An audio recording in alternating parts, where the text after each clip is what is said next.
Kaixo nere supertxiki eta superfamiliak, zer modu zaudete? Ziur nagozu, amatxo eta aitatxo, gogoratuko zealazu txikia zeanean momenturen bat gustatuko litzaizukela ukitzea erraminta batzuk hobeto sentitzeko, ezta? Edo zein gauza izan daiteke.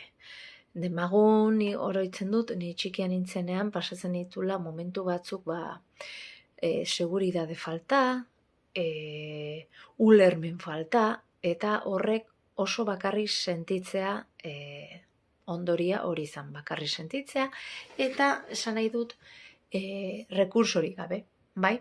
Zirituko litzaizuke, esaten badizut orain posible dala, zure esku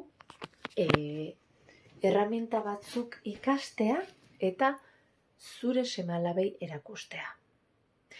Eta bakarrik erabili behar da hau eta hau. Etorri zaite, abuztuaren 26an nire doako online tailerrea eta hontaz eta askoz gehiagotaz hitz egingo dugu. Merezi du.